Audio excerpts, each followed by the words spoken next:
不久前兽人国战败，送来一批未成年兽人做兽奴。我的皇姐林薇抢先选了相貌俊美、有治愈异能的人鱼，我则是选了一只重伤快要死去的小黑猫。后来林薇的人鱼因为被他逼着频繁使用异能不堪重负而惨死，而我的小黑猫伤好后竟成了能让人许愿的八尾猫。只是他对我颇为冷淡抵触，以为我就他是为了像其他人一样利用他实现愿望。我心疼他的遭遇，于是真诚许愿他可以长出第9尾。然而他长出9尾后做的第一件事情就是联合林薇将我害死。周希，你该死！要不是因为你非要选我，我早就和威尔在一起了。我这才知道，原来他早就喜欢林薇了，可他却忘了挑选兽奴那天，林薇看都未曾看他一眼。再睁眼，我回到了挑选兽奴这天，这次我没再多看他一眼，直接选了旁边疯狂朝我摇尾巴的狼狗。兽奴吗？品种不重要，对主人够忠诚才是最重要的。威尔、希尔，这是兽人国刚送来的兽奴，你们看看自己喜欢哪一个？刚睁眼，我的耳边就传来母亲威严却温和的声音。我不禁恍惚了一瞬，眼神错愕地看着眼前的一个个铁笼子，随后意识到我重生了。重生在前世，我和林薇同时挑选兽奴这天，因大洲女子习武好战，平时容易受伤，所以上辈子林薇得知这批兽人之中竟有一条具有治愈异能的人鱼后，立刻抢先选了人鱼。我则是在环视1周后，选了一只重伤濒危的绿眸小黑猫，因为我知道如果没人选它，以它的伤势活不了几天。但我也没想到的是，这只孱弱的小黑猫竟在被治愈之后，变成了一只世所罕见的8尾猫兽。兽人国素来有8尾猫可实现人的愿望的传说，林薇知道后对我忌惮不已，生怕我对8尾猫许愿，让自己继承大洲王位。而为了拉拢朝臣，他更加频繁地命令自己的人鱼去给受伤的武将治疗。可人鱼本就敏感脆弱，因此没多久，他的人鱼就因为频繁使用异能而精神崩溃惨死。可林薇不知道，即便我救了8尾猫，他对我也是颇为冷淡。周希，别装了，你对我好，不就是想和其他人一样利用我许愿吗？说吧，你到底有什么愿望？等你许完愿了，我们就两清了。8尾猫看向我的眼神冰冷而不耐。我查过8尾猫的资料，据说它们每20年会长出一条尾巴，长出第8条尾巴后，就必须满足人类一个愿望，才有希望长出第9条尾巴，而只有长出第9条尾巴才算功德圆满，能够得到成仙。但人类的贪欲是无止境的，所以发现8尾猫的能力以后，都恨不得把它留在身边当许愿机用。我以为小黑猫是被人类伤透了心，才对我那么防备和不信任，于是思索很久后，最终对着它真心的许下愿望。我希望你能长出第9条尾巴，再也不用担心被人类利用。我的愿望成真了。当我的话落下后，它真的长出了第9条尾巴。可还不等我为它感到高兴，它那绿茵的眸子便冷冷地看着我道：周希，别以为我会感激你，是你自己不好好珍惜这个许愿的机会的。从此以后，我们两不相欠。然后他便急吼吼地离开了我。等我再见到他时，他已化作一个绿眸美少年站在林薇的身边，然后冷漠地看着我被林薇的猛虎兽人咬断喉管。周希，你该死！要不是因为你非要选我，我早就和威尔在一起了。我听了只觉得可笑。选兽奴那天，我的好皇姐可是看都没有看他一眼。我只听说过白眼狼，没想到还有白眼猫的。若不是我，他不知哪一日才能画出9尾。可他对我非但不感激，还恩将仇报。若能重来一次，我就是选一条狗也不会要它。养狗至少还会忠于自己的主人，不离不弃呢。养它8尾猫，却是一不小心就把自己的命给搭进去了。而母亲的话刚落，林薇已是迫不及待地在笼子里搜寻起来，然后飞快地指着里面奄奄一息的小黑猫道：母亲，我要这只小猫，它看起来好可怜啊，要是没人选它，它会死的吧？林薇一脸的温柔怜悯，8尾猫的绿色眼眸在听到林薇的话后，瞬间泛起了亮光，然后冲着它微弱的喵喵起来。见状我便知道，林薇和我一样也重生了。母亲则是皱起眉头道：威尔，你想好了，这只猫看起来似乎不堪大用。兽人之所以强大，便是因为他们的体型天生强壮有力。要不是因为我大洲女子勇猛善战，又有各种武器加持，这次的两国战争谁输谁赢都还不一定。而这8尾猫现在正是最虚弱的时候，体型看起来和寻常猫差不多大，尾巴也就一根，也难怪母亲觉得它没什么用处了。8尾猫听了母亲的话，立刻紧张兮兮地看向林薇，生怕她会不肯要它了。林薇却是眸光微转，笑盈盈地说道：母亲，我想好了，我很喜欢这只小黑猫。8尾猫看向她的眼神更亮了，母亲只好不再劝说什么，随即看向了我。希尔，你也挑选一个吧，那条人鱼有治愈能力，不如你选这个。林薇听了母亲的话，眼底露出一丝不屑的神色。我知道，在她看来，人鱼的治愈异能虽好，可是人鱼娇贵脆弱，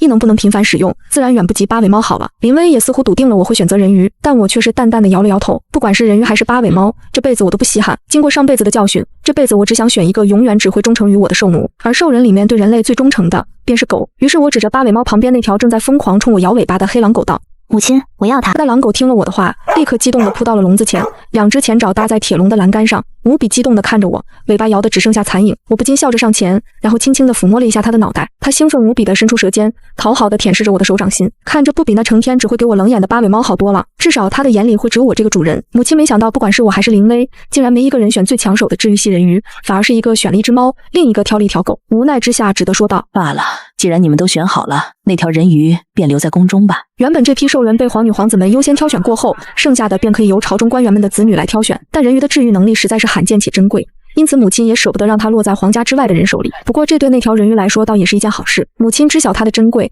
应当不会像林薇当初那般，让他连喘口气的时间都没有，就接二连三的去治愈不同的伤者。而林薇见我居然没选这批兽人里面最有用的人鱼，惊讶过后，脸上便露出庆幸的神色来。显然，在他看来，我失去了可以许愿的八尾猫，又没选择有治愈能力的人鱼，根本就没法和他竞争皇位了。很快，林薇便看向了母亲。母亲，能不能让那条人鱼先帮我把它治疗一下？当然可以。母亲听了，笑着点了点头。林薇顿时高兴不已，然后打开笼子，抱起八尾猫就去找那条人鱼。八尾猫则是乖乖地蜷缩在他怀里，一双绿宝石一样的猫瞳满是欢喜地看着林薇。我心中冷笑一声，上前打开狼狗的铁笼，将它也放了出来。上一世我不是没想过请林薇的人鱼帮忙治疗八尾猫，可是林薇总是以人鱼要给别人治疗为由一拖再拖，我只好自己花了大价钱买了很多名贵药材帮他治疗。可最后这竟成了他怨对我的原因之一。他怪我明明可以求林薇让他的人鱼帮他快速治疗，可是却没有开口。殊不知林薇根本就不希望我的兽奴好得太快，只是我的解释在八尾猫看来完全就是狡辩。这一次我倒要看看他跟了林薇还能不能生出第9条尾巴。那唯一的许愿机会，林薇又会用在让他生出第9条尾巴上吗？狼狗从笼子里出来后，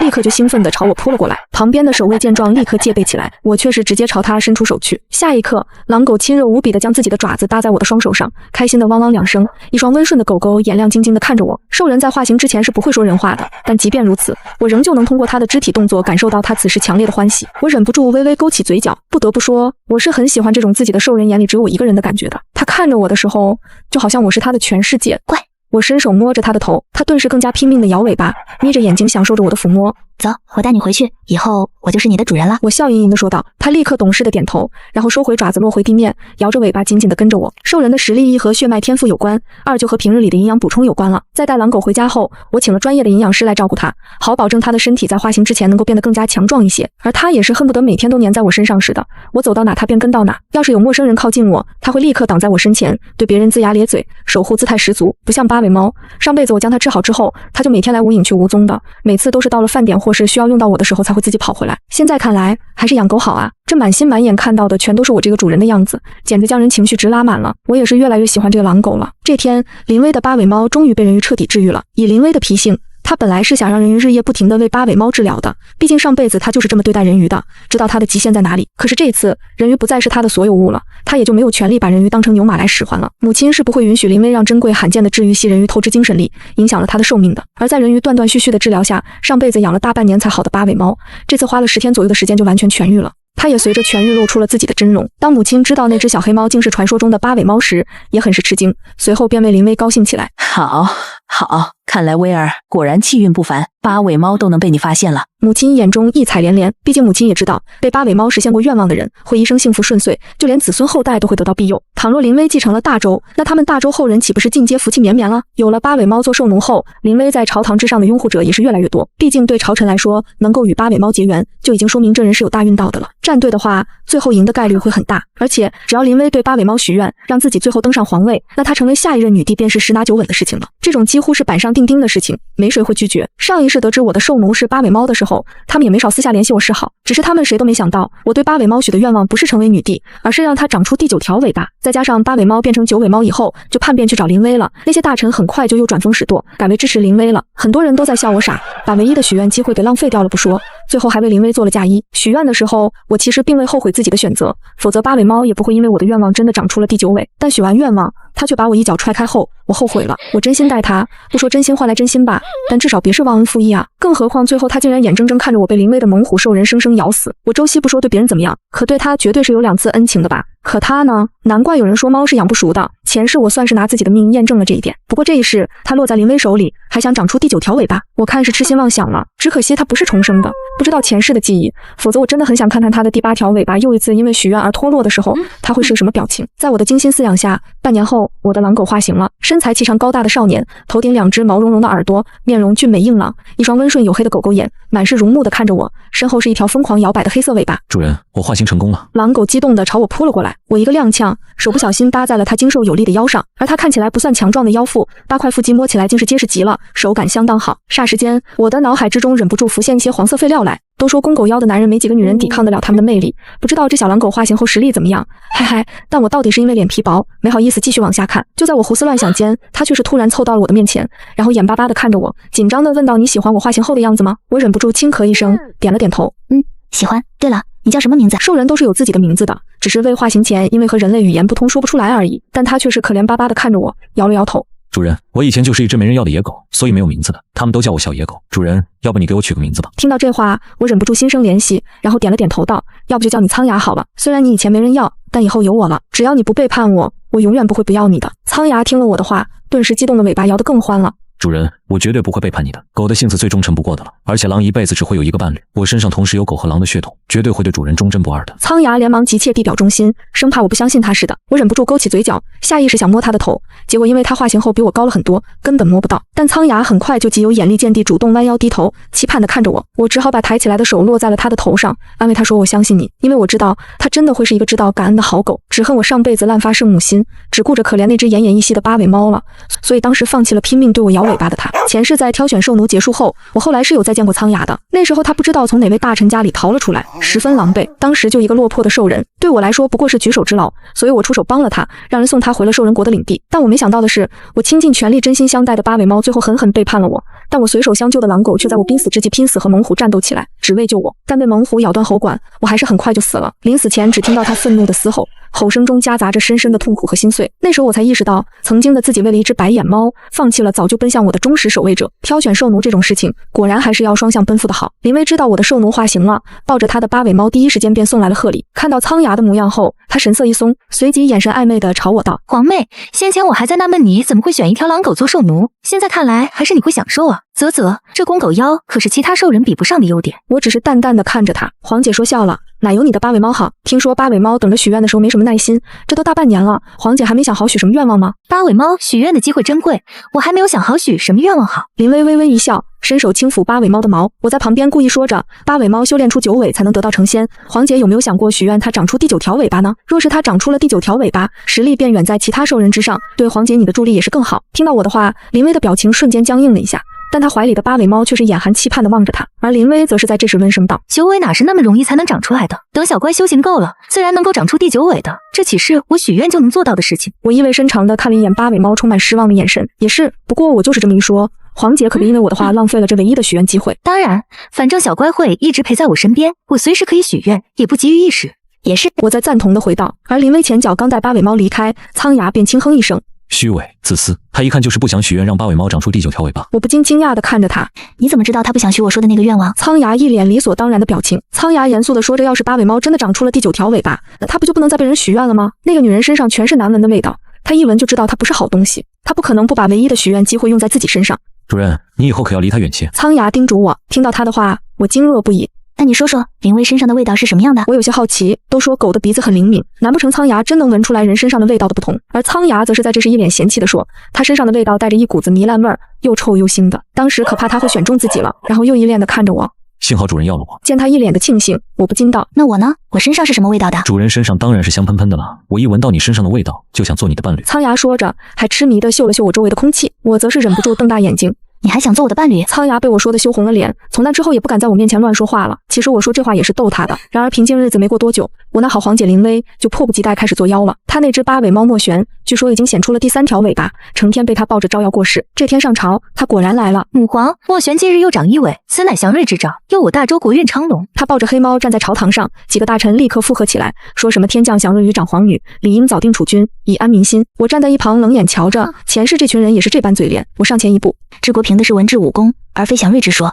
皇姐若有心，不如多看看边关军报。母皇坐在上首，目光在我和林薇之间转了转，没接祥瑞的话茬，反而提出了3月后的皇家狩猎，说要以实战猎获平定皇子皇女的能力，优胜者可得重赏。林薇脸上笑着应下，眼神却瞟向我，满是算计。我知道他肯定要动手脚。果然，狩猎前我去查看分配的猎场区域，苍牙跟着我，鼻尖忽然动了动，猛地把我往后一拉。主人，这里有股奇怪的血腥味，很新鲜。他警惕地环视四周，耳朵竖得笔直，我立刻心生警觉。狩猎当日，我带着苍牙进入猎场，他一直保持半兽化形态，尖牙利爪，护卫在我身侧。刚开始还算顺利，猎了几只普通妖兽。快到中午时，周围突然安静的诡异，下一秒，10几只眼睛通红的狂暴风狼从4面灌木里扑了出来，这根本不是这片区域该有的妖兽。苍牙瞬间扑出，与狼群厮杀在一起，动作快得只剩黑影。我拔剑应对，眼角却瞥见远处树丛寒光一闪，苍牙小心冷箭！我喊出声的同时，苍牙已经隐身挡在我面前，一支淬着蓝光的弩箭射进了他的肩胛。那箭有毒，苍牙的动作眼见着慢了下来。但依旧死死守着我，不肯退后半步。等护卫们闻声赶来驱散狼群时，他已经站不稳了，却还下意识用尾巴圈住我的腰，把我往后带。主人没事就好。说完这句，他才倒了下去。前世他为我战死的那一幕猛地撞进脑海，我抱着他，手都在抖。回府后，我直接把太医署最好的大夫全叫来了，可那毒性诡异，他们束手无策。我守在苍牙床边，看着他昏迷中依旧蹙着的眉头，心里又疼又怒。林薇，你好样的！半夜，母皇派人来了，来的居然是那条人鱼蓝彻。他一言不发地开始为苍牙治疗，淡淡的蓝光从他手中溢出，融入苍牙伤口。良久，他收回手，声音很低：毒性已遏制，明日应能醒。郡主，林薇曾逼我透支治疗莫玄，我留了后手。他的治愈异能连接处有我种下的反噬印记。我猛地看向他，他垂着眼，说完便起身告辞，仿佛只是随口一提。但我明白了，这是一个信号，蓝彻或许可以争取。后半夜，苍牙的高烧终于退了，我累得靠在床边昏昏欲睡。迷糊中，我看见窗台上蹲着一只黑猫，绿油油的眼睛正复杂地望着床上昏迷的苍牙，又看看我。是莫玄，他来干什么？探查。黑猫与我对视片刻，转身轻盈地跳走了，消失在夜色里。我没追，只是看着苍牙额头上不知何时浮现出的淡淡银色纹路，像是一弯月牙。想起古籍里模糊的记载，我心下一动。苍牙伤好后，那额间的银色纹路更清晰了些，是个抽象的狼头图腾。他自己也说，晚上看月亮时，身体里好像有股力量在涌动。我悄悄查了不少皇室秘藏的兽人典籍，越看越心惊。苍牙这特征很像传说中早已绝迹的远古血脉啸月天狼，但这血脉觉醒需要契机，急不来。眼下更重要的是应对林薇。我找了个机会私下见了蓝彻，他依旧在那座精致的宫廷水院里，面色苍白，似乎比上次更忧郁了些。郡主找我是为了那反噬印记。我点点头，开门见山，我承诺，若我得势，必立法保障人鱼及其他非战斗系兽人的权益，严禁滥用其异能。他已对八尾猫许愿，要你在狩猎大典上身败名裂，永失资格。蓝彻继续说，八尾猫实现愿望并非毫无代价，许下恶愿消耗更大，且若被针对者心智坚定，功德加深，愿力可能反弹，伤及许愿者自身。这情报太关键了。我向蓝彻道谢，他摇摇头，转身没入水池，只留下一句话：我并非帮你，只是不想再看悲剧重演。有了方向，我便开始布局。首先，我让苍牙暗中留意府里和军中那些因为伤残或年老被主人抛弃的兽人，尤其是犬科和狼科。苍牙对此事格外上心，没几天就领着7、8个精悍的兽人来见我，他们身上大多带着旧伤，我亲自挑选，留下了5个眼神最清正、经历最坎坷的，让苍牙带着他们进行秘密训练。我给苍牙设计了一套贴身的软甲，能挡寻常刀剑。量尺寸时，我不得不靠近他，手指划过他精壮的腰腹。苍牙身体绷得紧紧的，耳朵竖得笔直，尾巴却小幅度地快速摇晃着，暴露了他内心的激动。别动，量不准穿不上。他立刻僵住不动了，低头看我，我快速量好，收回手。另一边，林薇的日子似乎不太好过。听说莫玄长第4尾的速度慢了下来，林薇变得非常焦躁。他开始用一些极端的方法，不知道从哪里弄来一些邪门丹药，逼莫玄吞服。莫玄起初抗拒，但架不住林薇的命令和诱惑。月圆之夜，我正查阅古籍，院子里突然传来一声痛苦的狼嚎。我冲出去，只见苍牙跪在地上，银色毛发从皮肤下钻出，体型以肉眼可见的速度膨胀，转眼间变成了一头足有2人高的巨狼。他双眼血红，充斥着狂暴。护卫们吓得不敢上前，我下心计，慢慢朝他走过去。苍牙猛地转头，獠牙毕露。我走到他面前，伸手轻轻抚摸他的银毛，他巨大的头颅低下来，小心地蹭进我怀里。那一晚过后，苍牙的觉醒征兆更明显了。他说他现在偶尔能看穿一些简单的幻术，而且只要他稍微释放气息，普通的兽人会本能地感到畏惧。狩猎大典的日子越来越近，林薇终于带着莫玄出现了。皇妹，狩猎场危险重重，你若怕了，现在认输还来得及，姐姐不会笑你的。皇姐还是多操心自己的兽奴吧，我好像闻到她身上有股不太好的血腥味呢。狩猎大典终于来了，母皇林凤歌亲自主持，地点设在皇家猎场深处的禁区，那里封印着前朝留下的一些魔化妖兽，平日有阵法看管，今日特意放开一部分作为猎物。规则很简单，以猎取妖兽内核的数量和等级定胜负。林薇带着以显无尾、化作绿眸少年形态的莫玄，率先纵马冲入森林，姿态张扬。我和苍牙不紧不慢地跟在后面，苍牙保持着半兽化，鼻翼微动，时刻警惕。进入一片雾气稍浓的林区时，苍牙突然拉住我，他眼中闪过一抹银光。主人，前面有幻阵痕迹，地下还有灵力波动，是陷阱。我冷笑，林薇果然在这里等着我。我按苍牙所指射出破阵符，同时布下雷纹玉石改变阵法流向。随后陷阱被引动，林薇不慎踩入其中。莫玄迅速用尾巴护住他，自己却被雷火擦伤。林薇得救后反手给了莫玄一耳光。废物，连个陷阱都处理不好，尾巴烧了还能长，耽误我的事你赔得起吗？莫玄受伤后与我们分开，我们继续深入时，四周突然涌来大量妖兽，其中夹杂魔化品种。空气中弥漫着幼兽香的甜味，林薇企图制造兽潮害我。苍牙瞬间化为巨狼形态，释放狼王威压震慑低阶妖兽，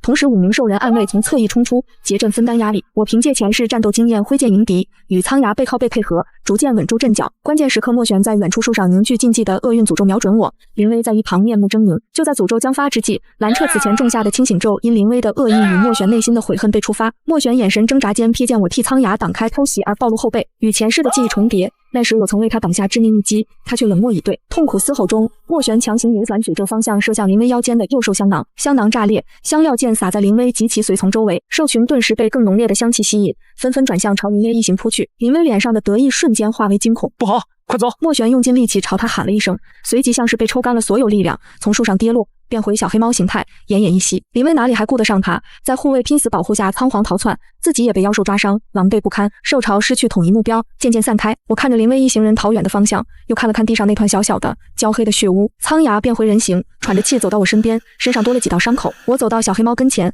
它勉强睁开绿色的眼睛，看了我一眼。我弯腰把它捡了起来。黄姐不要的废物，我捡回去看看还能不能救。回营地的路上，莫玄在我怀里昏昏沉沉。苍牙虽然不爽，但也没反对。晚上我给他处理了伤口，喂了点温和的药。他半夜醒来，看着我坐在灯下查看苍牙伤势的背影，突然就崩溃了，眼泪大颗大颗往下掉，断断续续说出了让我心惊的真相。原来林薇也是重生者，而且他重生后第一时间就用一种契约秘术强行加深了莫玄与他的主仆契约。前世他长出九尾后，其实曾有过强烈的冲动想回来找我道歉，但被林薇用另一种禁术模糊了那段记忆，反而植入了我虐待他的虚假画面。他哭得上气不接下气，小小的身体蜷缩着。我坐在那里听完了所有的话。恨吗？当然恨过，可现在看着这只被利用、被操控，最终在关键时刻反抗了的小猫，恨意又变得有些空洞。我原谅你，但我没法像以前那样对你了。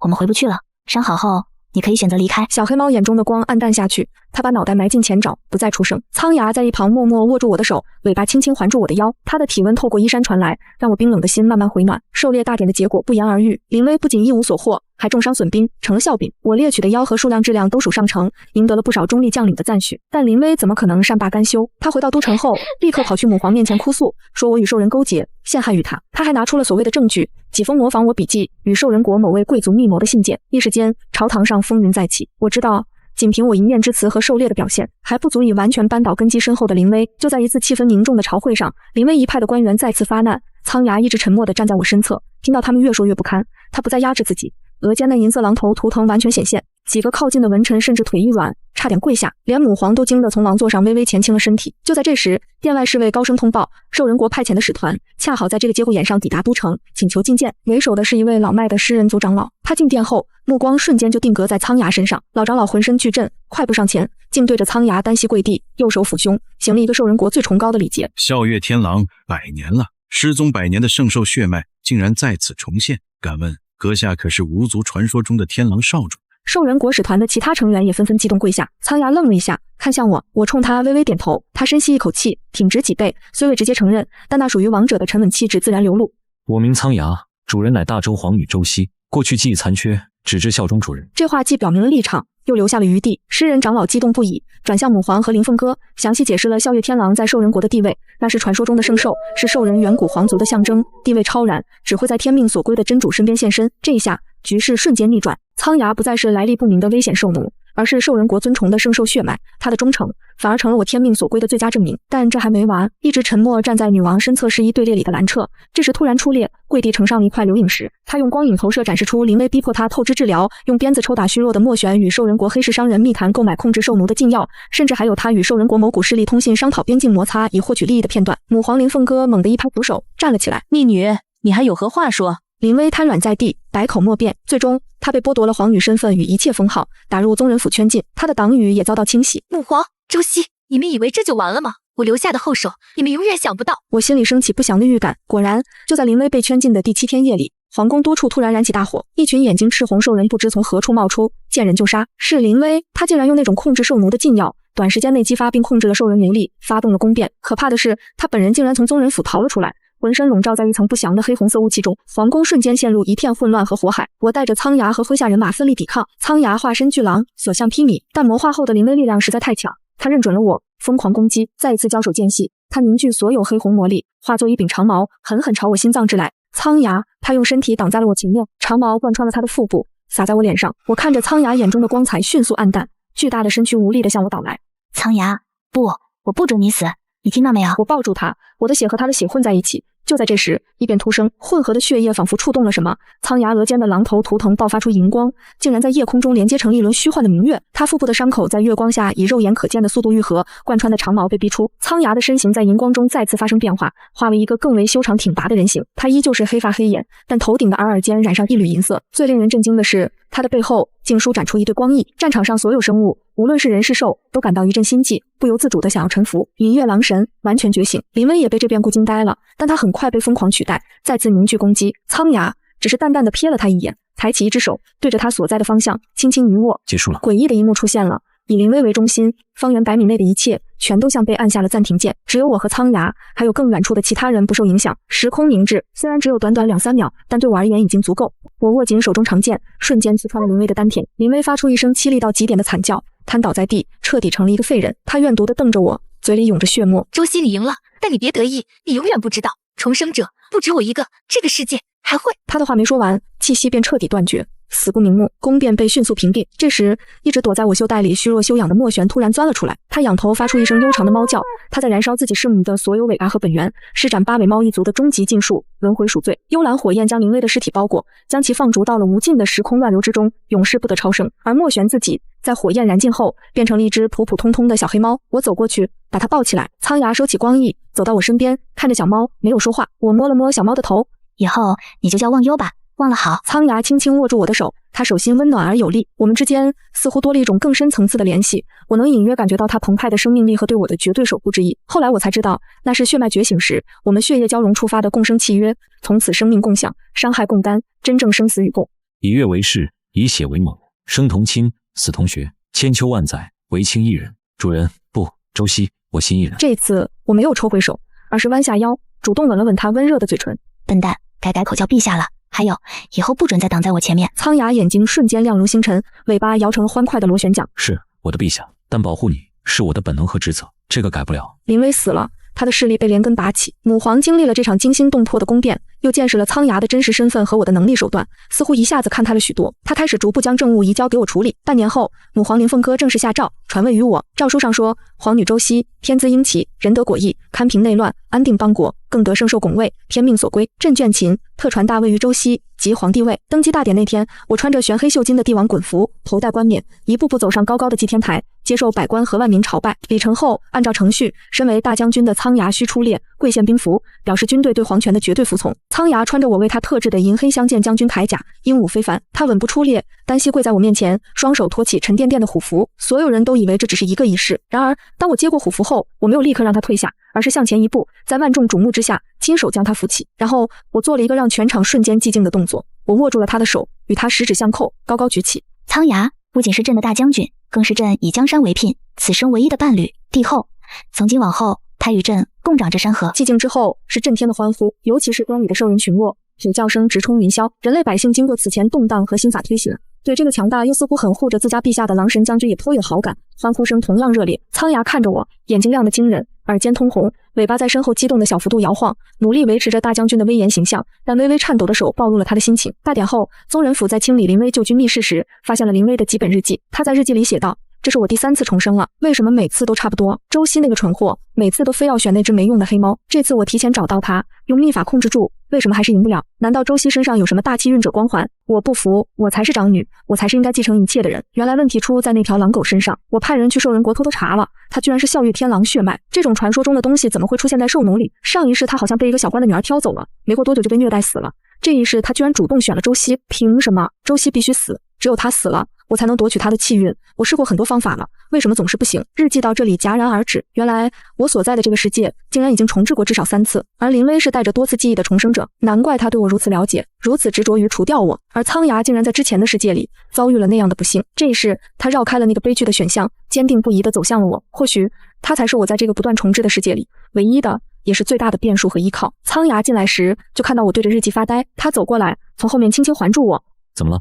看什么这么入神？我把日记指给他看，苍牙快速浏览了几页，眉头皱起，随即右舒展开，把我抱得更紧了些。不管重置几次，不管他在哪个世界，我只要找到你，就会选择你，保护你，这是我的本能，也是我的事业。我心里那点寒意被他温暖的怀抱和坚定的话语驱散了。是啊，纠结过去无益，重要的是把握现在。3个月后举行了盛大的帝后大婚，这次是真正的婚礼，昭告天下，洞房花烛夜，红烛高烧。苍牙紧张的同手同脚，我笑着拉住他，他看着我，眼神温柔的能滴出水来，又带着狼族特有的执着与炽热。周希，我的陛下，我已觉醒的天狼血脉起誓，此生只忠于你一人，不纳二色，不恤私兵，不干朝政，唯愿做你手中最锋利的剑，踏边最温暖的依靠，为你守住这万里江山，护你永生永世，喜乐平安。我抬手抚上他俊朗的脸颊，望进他澄澈忠诚的眼底。朕以国运与性命起誓，与苍牙共享江山，同担风雨。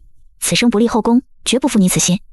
我的大将军，我的帝后，我的苍牙。誓言落下，我们紧紧相拥。婚后生活大体是平静而甜蜜的。白天，他是威严干练的大将军；晚上，他常常变回巨狼形态，让我靠在他厚实柔软的毛发里看书休息，暖和又安心。我们也常微服出宫。有一次在街上遇到几个地痞欺负一个瘦小的犬族兽人小孩，苍牙一个眼神过去，那几个地痞就吓瘫了。我们把孩子带回去，发现他是个孤儿，父母都死在以前贵族主人的虐待下。孩子很懂事，看着苍牙时满是崇拜。我和苍牙对视一眼，收养了他，作为义子。小家伙高兴坏了，抱着苍牙的腿喊爹爹，又怯生生地叫我娘亲。宫里多了孩子的笑声，似乎也更有生气了。兰彻现在是太医院的首席医官，专管疑难杂症和异能治疗相关。有一次我去太医院，看见他和一位负责管理药材、性格温柔沉静的女官在一起讨论方剂，两人之间流淌着一种平静和谐的氛围。我笑了笑，没打扰，悄悄走了。小黑猫忘忧在宫里过得无忧无虑，每天追蝴蝶、扑线团、晒太阳，偶尔会来蹭蹭我的脚，或者跳上苍牙的膝盖打呼噜。